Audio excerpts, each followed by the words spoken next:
Thank you. Thank Like you. to kind of move on to Dr. Jacob-Abbey, Executive Director of Jacobs-Abbey Global Institute for Leadership Studies, and who will speak on reengineering, leadership, diplomacy, and education, I do believe. So, Jacob, if you're ready. Hi, how are you, Mary? Thank you.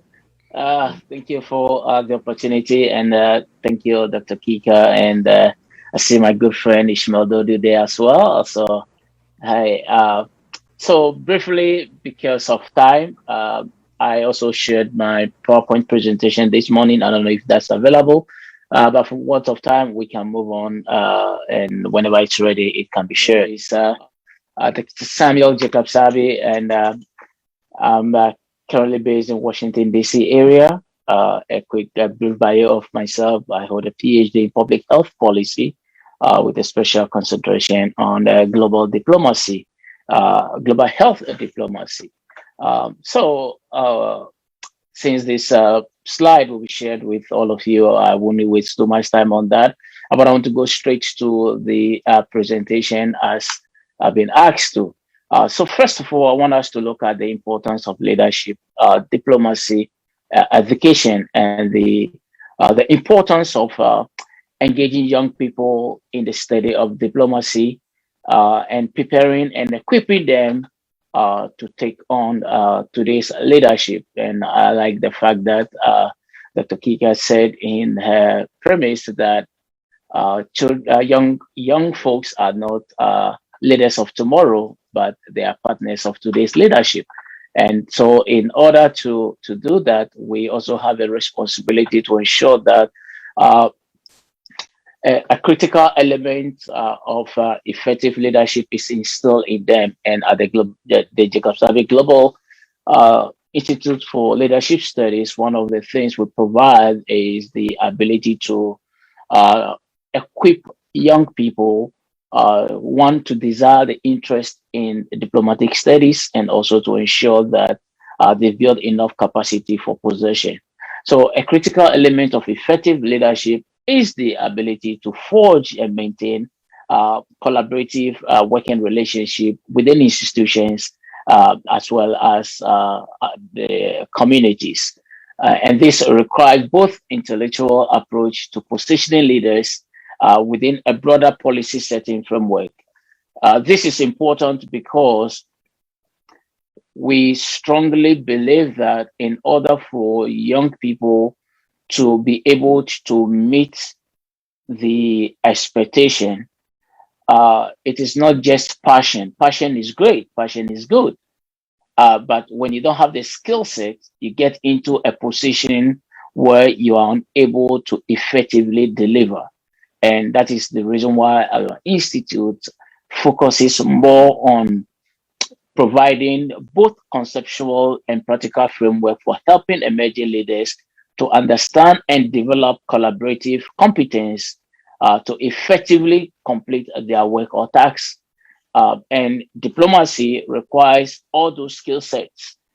As I mentioned, I'm sure majority of us on this platform have the requisite skills to work effectively in the diplomatic circle. But it does not just happen. It can only be effective when you have the needed skill set. Uh,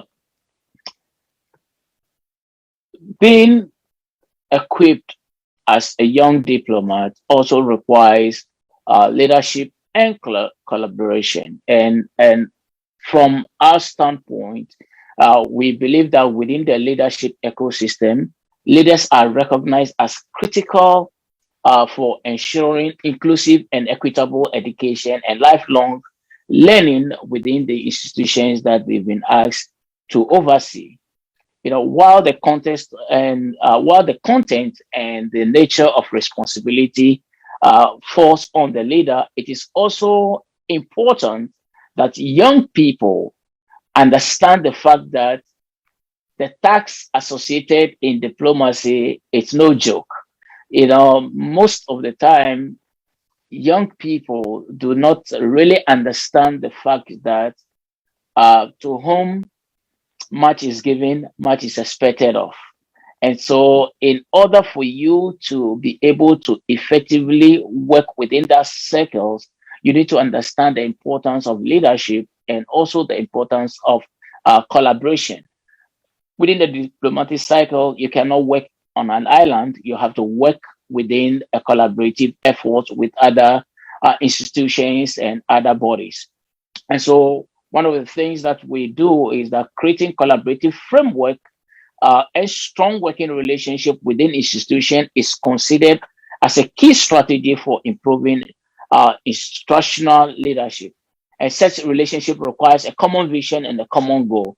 And that is what we ensure that every individual who want to work within that circle of global diplomacy needs to understand that the equipment of their skill set, it's practically needed. I want to rush this slide because of time. The next phase that I want us to look at it's influences on the abilities to lead. Well, in every sphere of leadership, the expectation is to lead, to provide guidance, to provide influence.